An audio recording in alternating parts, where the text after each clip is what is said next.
Class 11th, उसकी जो book है स्नैपशॉट, उसका सेकंड चैप्टर पढ़ने जा रहे हैं, जिसका नाम है द एड्रेस, जिसको लिखा है मार्गा मिन्को ने। ठीक है, चलिए शुरू करते हैं। तो ये शॉर्ट स्टोरी एक ऐसी डॉटर यानी कि एक ऐसी बेटी की है, उसकी टचिंग स्टोरी है, हार्ट टचिंग स्टोरी, जो हॉलैंड में वॉर यानी कि युद्ध के बाद अपनी माँ की जो चीज़ें थी उसकी तलाश में जाती है। जब वो उसे मिल जाती है, वो चीज़ें जब उसे मिल जाती है, तो वो उसके पहले की लाइफ में, उसकी मेमोरी में, उसकी यादों में फिर से डूब जाती है। वो यादें उसके सामने ले आती है, फिर भी वो उन यादों को भूलने और आगे बढ़ते जाने का डिसाइड कर लेती है। ठीक है, चलिए शुरू करते हैं। तो क्या आप मुझे पहचानती है, अब भी पहचानती है? मैंने पूछा। उस औरत ने सर्चिंगली यानी कि बड़े ध्यान से मुझे देखा, बहुत ही ध्यान से देखा। उसने दरवाज़ा बस थोड़ा सा ही खोला था। मैं और भी नज़दीक आई और सीढ़ी पर खड़ी हो गई। नहीं, मैं तुम्हें नहीं पहचानती, मैं मिसेस एस की बेटी हूँ। वो अपना हाथ दरवाजे पर ही रखी रही, मानो वो उसे और ज़्यादा खुल जाने से रोकना चाहती थी। उसके चेहरे पर पहचान जाने का कोई साइन नहीं था। वो खामोशी से मुझे देखती रही। शायद मुझसे कोई गलती हो गई थी। मैंने सोचा शायद ये औरत वो नहीं है। मैंने उसे सिर्फ एक ही बार देखा था, वो भी पल भर के लिए, और उस बात को आज कई साल हो गए थे। उसकी पॉसिबिलिटी, संभावना सबसे ज़्यादा थी कि मैंने गलत घंटी बजा दी थी। उस औरत ने दरवाजे को छोड़ दिया और एक तरफ को हट गई। वो मेरी माँ का बुना हुआ ग्रीन कार्डिगन पहने हुए खड़ी थी। लकड़ी के बटन धुलाई से काफ़ी पीले पड़ गए थे। उसने देखा कि मैं कार्डिगन के तरफ देख रही थी और उसने अपने आप को फिर से दरवाजे के पीछे आधा छुपा लिया। लेकिन मुझे अब पता चल गया था कि मैंने गलत घंटी नहीं बजाई थी। चलिए, आप मेरी माँ को तो जानती थी? मैंने पूछा। तो वो बोली कि क्या तुम लोग वापस आ गए हो? मैं तो सोचती थी कि कोई भी वापस नहीं आया है, सिर्फ मैं ही आई हूँ। उसके पीछे गलियारे में एक दरवाज़ा खुला और फिर बंद हो गया। एक मस्ती स्मेल, एक बदबू फैल गई। मुझे दुख है कि तुम्हारे लिए कुछ नहीं कर सकती। मैं यहाँ पर खास काम के लिए ट्रेन से आई हूँ। मैं आपसे एक पल के लिए बात करना चाहती थी। उस औरत ने कहा, इस वक्त मेरे लिए ये कन्वीनियंट यानी कि सुविधाजनक नहीं है। वो औरत बोली, मैं तुमसे नहीं मिल सकती, किसी और वक्त आना। उसने सिर हिला दिया और ध्यान से दरवाजे को बंद कर दिया, मानो वो चाहती थी कि घर में किसी व्यक्ति को परेशानी ना हो। मैं सीढ़ी के ऊपर वहीं खड़ी रही। बाहर वाली खिड़की के सामने टंगा हुआ पर्दा हिला। किसी ने मुझे घूर कर देखा और उस औरत ने पूछा कि मुझे क्या चाहिए। ओह, कुछ नहीं। औरत ने शायद कहा होगा कि कोई बात नहीं थी।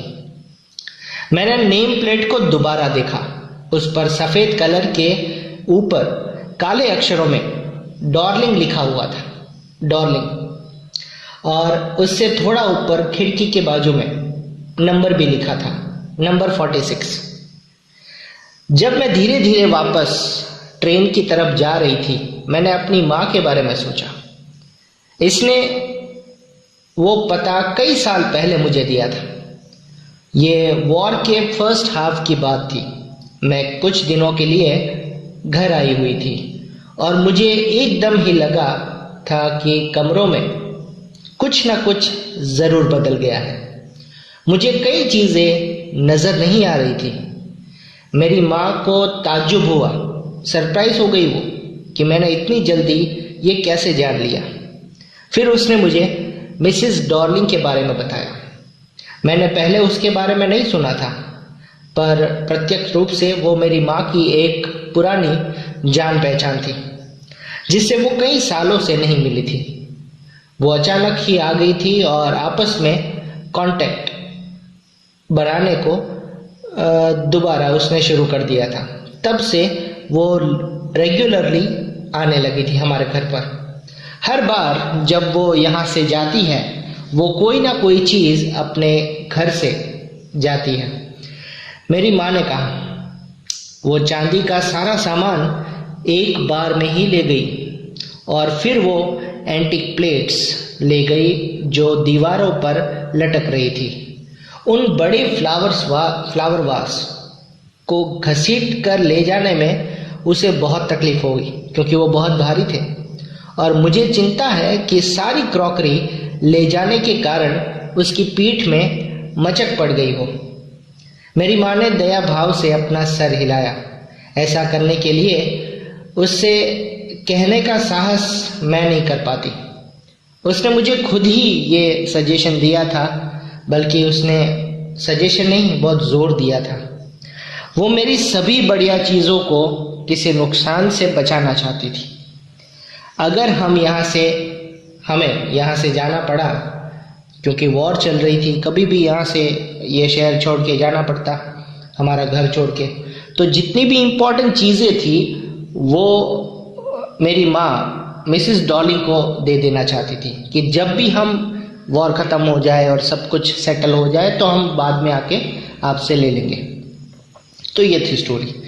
तो अगर हमें यहाँ से जाना पड़ गया तो हम हर चीज़ खो बैठेंगे, वो यही कहती थी। क्या तुम मुझसे सहमत हो कि वो हर चीज़ को अपने पास रख ले? मैंने पूछा, मानो ये कोई ज़रूरी था। मेरी माँ ज़ोर से बोली, ऐसी बात कहना सिर्फ अपमान करना होता, और उस जोखिम के बारे में सोचो जो वो हर बार उठाती है। जब वो भरा हुआ सूटकेस या बैग लेकर हमारे दरवाजे से निकलती है, कितनी परेशानी के बावजूद वो हमारा सामान अपने घर पर ले जाती है।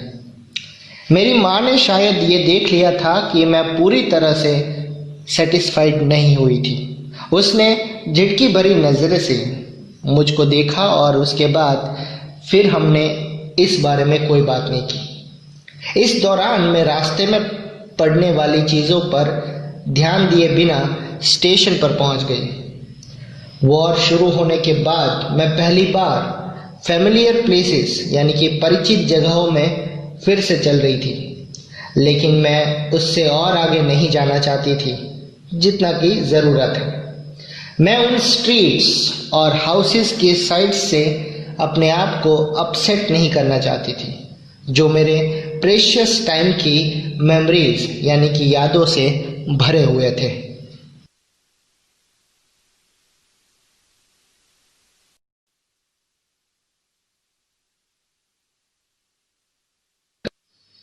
वापसी में ट्रेन में एक इमेजिनेशन में, कल्पना में, मैंने मिसेस डॉर्लिंग को दोबारा वैसे ही देखा जैसा मैंने तब देखा था जब मैं उसे पहली बार मिली थी। ये उस दिन के बाद वाली सुबह थी जब मेरी माँ ने मुझे उसके बारे में बताया था। मैं देरी से उठी थी और सीढ़ियों से नीचे आते वक्त मैंने अपनी माँ को किसी को विदा करते हुए देखा। वो एक ब्रॉड बैक यानी कि चौड़ी पीठ वाली औरत थी। वो रही मेरी बेटी, मेरी माँ ने कहा। उसने मेरी तरफ इशारा किया। उस औरत ने सिर हिलाया और कॉट रैक यानी कि कोट रखने का जो रैक होता है उसके नीचे पड़े हुए सूटकेस को उठा लिया। उसने एक ब्राउन कोट और एक शेपलेस हैट पहनी हुई थी। क्या वो काफ़ी दूर रहती है? मैंने पूछा जब मैंने देखा कि उसे उस भारी सूटकेस को घर से बाहर ले जाने में बहुत तकलीफ हो रही थी। मेरी माँ बोली, हाँ, मार्कोनी स्ट्रीट में, मकान नंबर 46। मार्कोनी स्ट्रीट, मकान नंबर 46, इसे याद रखना। मैंने उसे याद रखा था, लेकिन वहाँ जाने के लिए मैंने बहुत दिनों तक इंतज़ार किया था। आज़ादी के बाद शुरू में मेरा इंटरेस्ट उन उन जो स्टोर्ड स्टफ यानी कि उन संग्रहित चीज़ों में बिल्कुल नहीं था, और स्वाभाविक रूप से मैं उन चीज़ों से कुछ कुछ डरती भी थी, क्योंकि वो सारी चीज़ों में मेरी माँ की यादें छुपी थी। मैं उन चीज़ों का सामना करने से डरती थी जो उस वक्त एक व्यक्ति से संबंध रखती थी जो अब नहीं रहा, यानी कि मेरी माँ, जिन्हें कपबोर्ड्स यानी कि अलमारियों और बॉक्सेस यानी कि बक्सों में छुपा कर रखा था। वो चीज़ें बेकार ही इंतज़ार कर रही थी कि उन्हें उनकी सही जगह पर वापस रख दिया जाएगा, जो उन सारे सालों में कायम रह पाई थी, क्योंकि वो सारी आफ्टर ऑल तो चीज़ें ही थी, इंसान नहीं था, क्योंकि वो वैसी की वैसी ही रही। लेकिन धीरे धीरे हर चीज़ दोबारा ज़्यादा सामान्य होती गई। ब्रेड का कलर ज़्यादा हल्का होने लग गया था। बिस्तर ऐसा हो गया था कि उसमें आप बिना किसी खटके के सो सकते हो। कमरा ऐसा कि उसमें एक दृश्य दिखाई दे जैसे हर दिन देखने के आप आदी हो चुके हो। और एक दिन मैंने गौर किया कि मैं उन सभी चीज़ों को पाने के लिए बहुत ज़्यादा क्यूरियस थी, जो अभी भी ज़रूर उसी पते पर होगी। मैं उन्हें देखना चाहती थी, छूना चाहती थी और पुरानी यादों को ताज़ा करना चाहती थी। मिसेज डॉर्लिंग के घर पहली बार जाने का व्यर्थ जो मैंने प्रयत्न किया था, उस सिद्ध होने के बाद मैंने दूसरी बार ट्राई करने का निर्णय लिया। इस बार करीब 15 साल की एक लड़की ने दरवाज़ा खोला। मैंने उससे पूछा कि क्या उसकी माँ घर पर है। उसने कहा नहीं, मेरी माँ किसी काम से बाहर गई हुई है। कोई बात नहीं, मैंने कहा, मैं उसका इंतज़ार करूँगी। मैं पैसेज यानी कि गलियारे में लड़की के पीछे पीछे चल पड़ी। हनुक्का कैंडल होल्डर यानी यहूदियों के त्योहार में इस्तेमाल होने वाला एक लोहे का बना हुआ पुरानी फैशन का कैंडल होल्डर, जिसमें कैंडल रखी जाती है, कैंडल होल्डर एक शीशे की बगल में लटका हुआ था। ये हमारा ही था। हम उसे कभी इस्तेमाल नहीं करते थे, क्योंकि वो एक अकेली मोमबत्ती के मुकाबले में बहुत ही भारी था। क्या आप बैठेंगी? नहीं, उस लड़की ने पूछा। बैठेंगी नहीं? उसने लिविंग रूम के दरवाजे को हाथ से पकड़े हुए खोला और मैं उसके पास से गुजरती हुई अंदर चली गई। भयभीत होते हुए मैं वहीं खड़ी रह गई। मैं एक ऐसे कमरे में थी जिसे मैं जानती थी और शायद नहीं भी।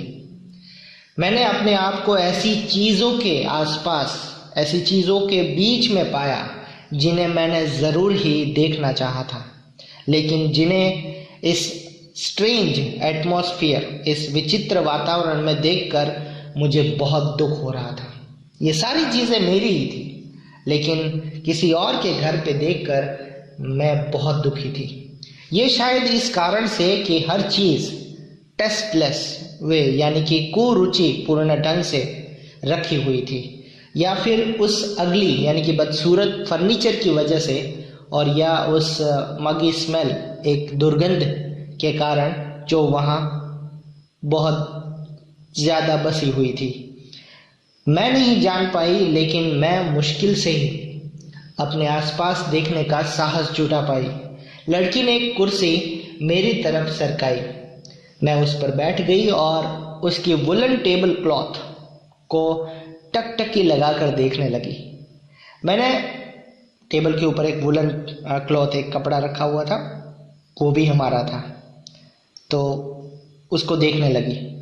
मैंने उसको हाथ से रगड़ा। रगड़ने से मेरी उंगलियां गर्म हो गई। मैंने पैटर्न यानी कि डिज़ाइन की लाइंस को देखा, ध्यान से देखा। किनारे पर किसी जगह पर जले का निशान होना ही चाहिए, जिसे कभी रिपेयर नहीं किया जा सकता, और हमने किया भी नहीं था। मेरी माँ जल्द ही लौट आएगी, उस लड़की ने कहा। मैंने पहले ही उसके लिए चाय बना रखी है। क्या आप एक कप लेंगी? थैंक यू, धन्यवाद, प्लीज़। मैंने नजरें ऊपर उठाई। लड़की ने चाय की जो टेबल पर कप सजा दिए। उसकी पीठ चौड़ी थी, बिल्कुल अब उसकी माँ की तरह। उसने एक सफेद केतली से चाय निकाली। उसके ढक्कन पर सिर्फ एक गोल्ड बॉर्डर थी। मुझे याद आया। उसने एक डिब्बा खोला और थोड़े से चम्मच बाहर निकाले। डिब्बा तो बहुत सुंदर है। मैंने अपनी आवाज सुनी, मानो उस कमरे में हर आवाज अलग लग रही थी। ओह, तो आप उनके बारे में जानती हैं? वो गुम गई थी और मेरे लिए चाय ले आई थी। वो हंसने लगी। मेरी माँ कहती है कि ये बहुत पुराने समय की है। हमारे पास बहुत से ऐसे डिब्बे भी हैं। उसने कमरे में चारों तरफ इशारा करते हुए कहा, आप अपने आप ही देख लीजिए, हमारे पास तो ऐसी बहुत सारी चीजें हैं, एंटीक चीजें। मुझे उसके हाथों का फॉलो करने की कोई जरूरत नहीं है, क्योंकि ये सारी चीजों को मैं पहले से जानती थी। मुझे पता था कि वो किन किन चीजों के बारे में बात कर रही थी। मैंने सिर्फ उस चाय की टेबल पर पड़ा हुआ उस लाइफ ओवर जड़ जीवन को देखा। अपने बचपन में मैं उस पेटर यानी कि कॉपर की प्लेट पर एप्पल यानी कि सेब खाना हमेशा पसंद करती थी।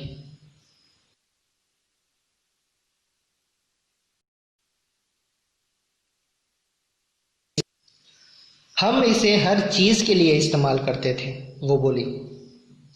एक बार तो हमने दीवार पर टंगी हुई उन प्लेटों में भी खाना खाया था। अब वो लड़की बोल रही है कि हम इसे ऐसी ऐसी प्लेट्स को, ऐसी केतली को, ऐसे चम्मच को, हम हर चीज को इस्तेमाल करते हैं। एक बार तो हमने दीवार पर टंगी हुई उन प्लेट्स में भी खाना खाया था। मेरी बहुत इच्छा थी कि मैं उनमें खाऊं, लेकिन मुझे उनमें कोई खास बात नजर नहीं आई। मैंने टेबल क्लॉथ पर पड़ा जले का निशान ढूंढ लिया था। लड़की ने क्वेश्चनिंगली यानी कि बहुत ही प्रश्नवाचक ढंग से मेरी तरफ देखा। हाँ, मैंने कहा, आप घर में पड़ी हुई सुंदर चीजों को छूने के इतने यूज्ड टू हो जाते हो कि आप फिर शायद ही उन पर नजर डालते हैं।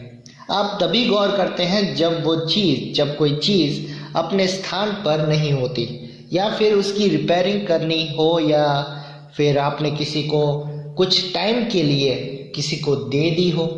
फॉर एग्जाम्पल, एक बार फिर मैंने अपनी वॉइस की अननेचुरल साउंड को सुना और मैं कहती गई, मुझे याद है एक बार मेरी माँ ने मुझे पूछा कि क्या मैं चांदी की चीजों को पॉलिश करने में उसकी मदद करूं। ये बहुत पुराने समय की बात है और उस दिन शायद मैं बोर महसूस कर रही थी। मुझे घर पर ही रहना पड़ गया था क्योंकि मैं उस टाइम पे बीमार भी थी।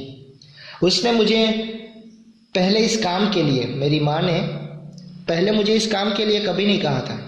मैंने अपनी माँ से पूछा कि उसका मतलब किन चांदी की चीजों से था, और उसने मेरी बात पर हैरान होकर कहा, वो चीजें ऑफ कोर्स स्पून यानी कि चम्मच, फोक्स यानी कि कांटे, और नाइफ्स यानी कि छुरियां ही थी। और वो बात मुझे अजीब लगी क्योंकि मुझे पता नहीं था कि वो छुरी कांटे जिनमें हम रोज खाना खाते हैं वो चांदी के बने थे। वो लड़की फिर से हंस पड़ी। मैं शर्त लगा सकती हूं कि तुम्हें पता नहीं होगा कि ये भी चांदी की बनी हुई है। मैंने उसको गौर से देखा। क्या वही जिनसे हम खाना खाते हैं? उसने पूछा। मैंने कहा, हाँ, क्या तुम्हें पता है? वो थोड़ी हिचकिचाई, साइड बोर्ड यानी कि अलमारी की तरफ गई और वहां एक ड्रॉवर खोलने लगी। मैं देखूंगी। हाँ, इसी में है। मैं उछल पड़ी। मैं टाइम भूल ही जा रही थी क्योंकि मुझे ट्रेन भी पकड़नी होगी। उसका हाथ अभी भी ड्रॉवर पर ही था। क्या आप मेरी माँ का इंतजार नहीं करना चाहती? नहीं, मुझे जाना ही होगा। मैं दरवाजे की ओर बढ़ी। लड़की ने खींचकर ड्रॉवर को खोल दिया क्योंकि उसे पता नहीं था कि ये सारी चीज़ें चांदी की है। मैं अपना रास्ता अपने आप ही खोज सकती हूँ। जब मैं पैसेज यानी कि गलियारे में से गुजर रही थी तो मैंने चम्मच और कांटों की खनखनाहट सुनी। रोड की कॉर्नर पर मैंने नेम प्लेट को देखा, उस पर लिखा था मार्कॉन स्ट्रीट और मैं मकान नंबर 46 में ही थी। पता तो सही था, लेकिन जब मैं इस पते को याद नहीं रखना चाहती थी। मैं वहाँ पर कभी नहीं जाऊँगी क्योंकि वो चीज़ है जो आपको यादों में उन पुराने दिनों के जाने पहचाने जीवन से जोड़ देती है, पल भर में अपना महत्व खो बैठती है। जब उनसे एक बार कट जाने पर आप उन्हीं चीज़ों को एक अनजान वातावरण में दोबारा देखते हैं, और मैं उन चीज़ों को एक छोटे से किराए के मकान में मैं क्या करती, जहां ब्लैक आउट करने वाले कागज़ों के कटे फुटे टुकड़े खिड़कियों के आसपास अभी भी लटक रहे थे, और टेबल की ड्रॉवर्स में सिर्फ मुट्ठी भर कांटे छुरी आ सकते थे। लड़की बता रही है कि अब उन चीज़ों को मैं लेकर भी क्या करूं, क्योंकि मैं किराए के मकान पे रहती हूँ, बहुत ही छोटा सा है, और ये सारी चीज़ें वहाँ सूट भी नहीं करेगी। और जब भी ये सारी चीज़ें जब तक मेरे आंखों के सामने रहेगी, मुझे मेरी माँ की याद आती रहेगी। सो स्टूडेंट, ये था आपका चैप्टर, ठीक है। मैंने उस पते को भूल जाने का दृढ़ निश्चय कर लिया। उन सभी चीज़ों में से जिन्हें मैं भूल जाना चाहती थी, ये चीज़ सबसे आसान थी, ठीक है। तो ये था आपका चैप्टर। आई होप आपको पसंद आया होगा। Thank you so much.